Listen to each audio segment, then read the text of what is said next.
There comes a time in your life when the noise around you must become silent. Not because the world stopped talking, but because you stopped listening. Real change doesn't happen in the crowd. It happens in the quiet. Destiny is not discovered in chaos. It's discovered in clarity, and clarity requires stillness. Too many people are busy fixing others, chasing applause, responding to critics, trying to prove their worth. But purpose doesn't need a platform to grow. It needs private focus. You were not created to be everywhere, pleasing everyone.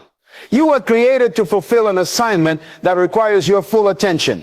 When you start focusing on yourself, you stop giving energy to what does not serve your purpose. You stop explaining yourself to people who were never assigned to understand you. You begin to develop in secret. You begin to grow roots, not branches.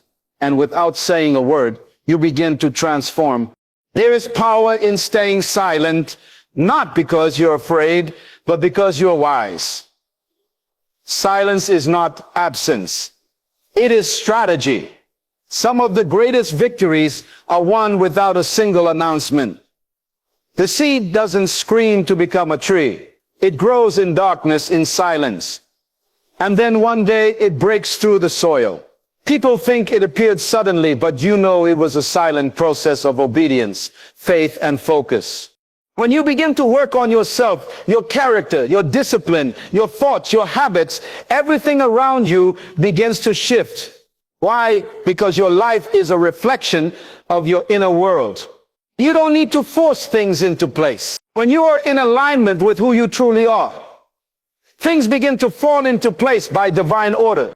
Sometimes God will hide you on purpose. He will quiet your voice. He will shut some doors, not to punish you, but to protect you while you prepare. It's in those silent seasons that He is shaping your identity. You're not being delayed, you're being developed. Don't despise the silence. Don't rush the process. Don't get distracted by what others are doing. This is your season to go inward, not outward. When you focus on yourself and stay silent, you create space for the Spirit of God to move. You stop interfering with the divine arrangement. You were not created to chase success. You were designed to become someone that success recognizes, and when you become who you were born to be, opportunities will chase you. The right people will find you. The right doors will open without you forcing them. Purpose is personal before it becomes public, because it begins in the heart long before it manifests in the eyes of others. It is a divine seed planted in silence, often discovered in moments of solitude, struggle, and surrender. Before your name is known, your character must be built. Before the world applauds your gifts, you must wrestle with your doubts, insecurities, and motives in private. Purpose is not a performance. It is an identity. It's not something you do to impress others. It's something you live to fulfill a calling bigger than yourself. When a person truly discovers their purpose, it often happens away from the spotlight. It doesn't start on a stage. It starts in the soul. God never reveals a public vision before He completes a private preparation. Look at anyone who's ever made a lasting impact before their voice echoed in public arenas. They went through a process of personal refinement. Moses was in the wilderness. Joseph was in a prison. David was tending sheep. Their assignments were great, but their beginnings were hidden. Purpose has to be proven in the secret place. That's where pride dies, where obedience is tested, and where the weight of destiny is learned. The danger of a public life without private clarity is that you'll start performing for applause rather than fulfilling your assignment. You'll confuse popularity with purpose, noise with effectiveness. That's why the most powerful people are not always the loudest, but the most aligned. They've taken the time to know who they are before showing the world what they can do. True purpose demands isolation before elevation. Until you are confident in your calling without validation, you're not ready for visibility. The strength of your public influence is determined by the depth of your private conviction. Isolation is preparation, because it is in solitude that transformation begins.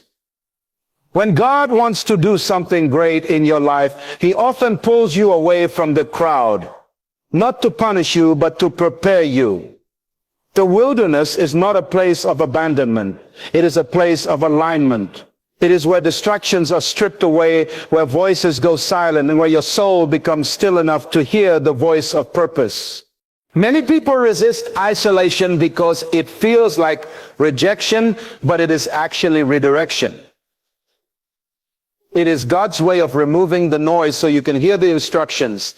In isolation, your character is refined, your motives are purified, and your foundation is strengthened. This is where you confront your weaknesses, build your endurance, and develop the discipline required to carry the weight of your destiny. You cannot lead others if you have not first led yourself through the valley of obscurity. Every calling has a cave. Before David wore the crown, he hid in the cave. Before Joseph stood in the palace, he sat in the prison. Before Jesus performed miracles, he withdrew to lonely places to pray. Isolation always precedes revelation. The private space is where divine strategies are downloaded, where boldness is birthed, and where clarity is sharpened. It is not a pause in your purpose. It is the proving ground for it. If you skip isolation, you compromise preparation. You arrive at stages you're not ready to stand on. But when you embrace it, you emerge not only gifted, but grounded. You step into your assignment, not with noise, but with authority. Because you've been shaped in silence. And what's shaped in silence cannot be shaken in public. Maturity requires mastery over reactions, because true growth is not measured by how much you know, but by how well you respond. Anyone can speak when provoked, but maturity is revealed in restraint. It is easy to react, to defend, to retaliate. But maturity teaches you that not every action deserves a response, and not every comment needs a comeback. When you grow in wisdom, you begin to understand that your energy is sacred and your peace is too valuable to be constantly surrendered to provocation. There is a difference between reacting and responding. Reaction is impulsive, driven by emotion, ego, or insecurity. Response is intentional, rooted in clarity, strength, and purpose. Maturity gives you the ability to pause, to process, and to choose peace over pride. It doesn't mean you are passive. It means you are powerful enough to remain in control, even when everything around you is trying to pull you out of character. When you master your reactions, you protect your focus. You don't get distracted by petty offenses or pulled into emotional chaos. You become unshakable. You begin to move from a place of purpose, not pressure, from understanding, not irritation. You realize that people's words reflect their character, not your identity. And you stop living on the roller coaster of emotional responses. Mastery over reactions also creates space for discernment. You begin to hear what's behind the noise, to see beyond the surface. You understand timing, tone, and territory. You know when to speak, when to wait, and when to walk away. This level of emotional discipline doesn't come overnight. It is the fruit of inner work. But once it is developed, it becomes a shield. A sign of true spiritual maturity is the ability to stay calm in the face of chaos and remain silent in the presence of ignorance. Focus attracts alignment, because whatever you consistently give your attention to begins to shape the direction of your life. Focus is not just about what you see. It's about what you refuse to be distracted by. When your heart, mind, and actions are aligned toward a clear purpose, everything around you begins to either fall into place or fall away. The right people, opportunities, and resources begin to appear, not by coincidence, but by consequence of your clarity. Distraction is the enemy of destiny. When you spread yourself thin, trying to be everything to everyone, you lose the power of intentional living. But when you focus, you refine. You stop chasing and start attracting. You stop reacting and start building. Focus eliminates confusion and exposes what no longer fits. It reveals who is for you and who was only around you because of convenience. Focus is a spiritual principle. Even Jesus, though capable of doing all things, did not do everything. He stayed aligned with his assignment. I must be about my Father's business. That statement is a declaration of divine focus. When you live with that kind of intentionality, heaven responds. God does not bless distraction. He blesses order. And order begins with focus. The more you focus, the more you align your inner world with your outer world. Your values match your decisions. Your vision guides your steps. Your conversations, relationships, and environments begin to reflect the direction you're headed. Alignment isn't about forcing things. It's about flowing in divine rhythm. When your focus is clear, you stop striving for what's not yours and begin receiving what has always been meant for you. Your life starts to move with precision. Not because things got easier, but because you got clearer. Focus brings power, and that power brings alignment. Your value increases in silence because growth that happens without noise is often the most authentic and sustainable. In a world obsessed with visibility and validation, silence is a form of power. It is in the quiet that your roots grow deep. Your character is shaped and your capacity is expanded. When you choose to remain silent while you develop, you protect your process from premature exposure. Everything valuable takes time to form. Diamonds, oil, gold, all are refined in hidden places under pressure, not in public stages. Silence allows you to build without interference. It keeps you away from the voices that try to define you before you even understand who you are. In silence, you begin to separate your identity from people's opinions. You learn to rely on conviction, not applause. You begin to understand that your worth is not determined by how loud you are or how many people see you, but by what you carry when no one is looking. The most impactful people are often the least visible while they're being shaped. The noise of the world can be a trap. It tempts you to announce every step, to seek approval for every move. But true elevation comes from internal transformation, not external recognition.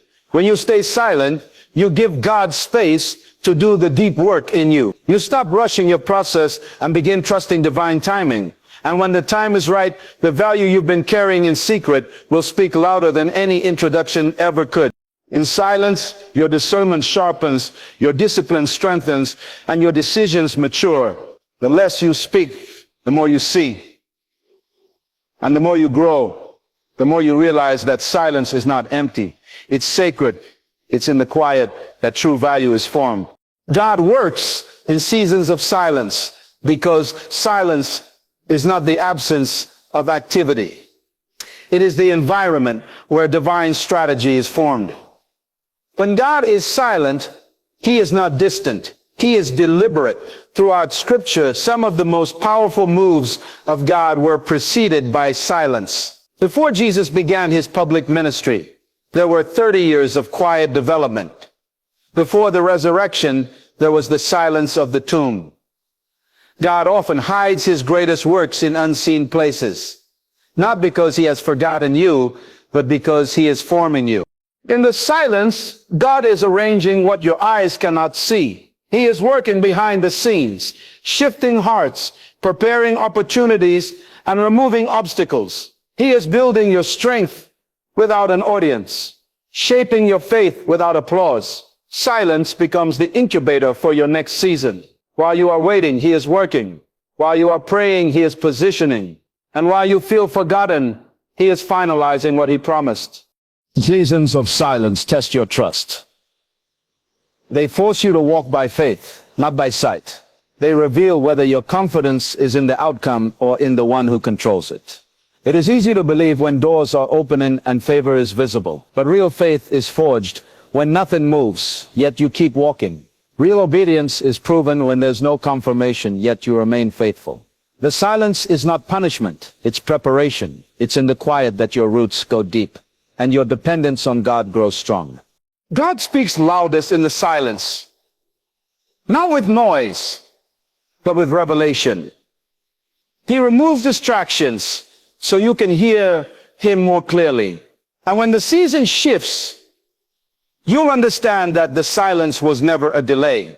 It was divine design. God does his deepest work in the hidden place so that when he reveals you, the foundation is unshakable.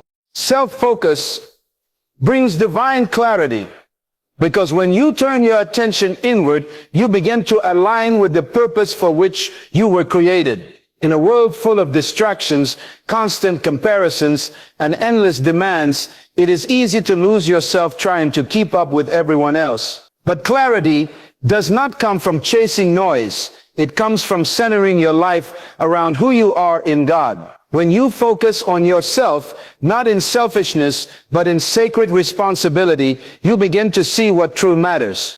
Clarity is not given to the distracted. It is revealed to the intentional. When you focus on your thoughts, your character, your spiritual health, and your calling, confusion begins to fade. You stop wasting energy on things outside your control and start stewarding what God placed inside you. Self-focus helps you discern your true motives. It reveals the areas that need healing, the patterns that need breaking, and the strength that need cultivating. You begin to recognize the voice of God over the opinions of people. Divine clarity emerges when you shut out external expectations and listen to what heaven is saying about your identity. God doesn't bless who you pretend to be. He blesses who he created you to be. But you can't discover that version of yourself while trying to live someone else's life. The deeper you go within, the clearer the vision becomes. You start making decisions not based on fear, but on faith. Not to impress, but to fulfill. You stop asking for direction from people who don't understand your assignment and start receiving wisdom directly from the source. Self-focus aligns your life with heaven's agenda. And when your inner world is clear, your outer world begins to reflect that order. Peace increases. Purpose sharpens. Priorities shift. Because clarity is not just a mental state, it is a spiritual revelation that comes when you finally choose to focus on what God is doing in you, not just around you. So hear this clearly. When you focus on yourself and stay silent, you position yourself for divine alignment. In the stillness, you gain strength. In the silence, God speaks. And in the solitude, purpose is refined. This is not about isolation from people. It's about connection with destiny. It's about becoming so rooted in who you are and whose you are that nothing external can shake your internal conviction. Stop seeking validation from a noisy world that doesn't understand your process. Elevation doesn't come from exposure. It comes from obedience. And obedience often begins in silence. Focus, grow, align. Because when you do, everything that is meant for you will find its way to you without force, without fear, and without apology.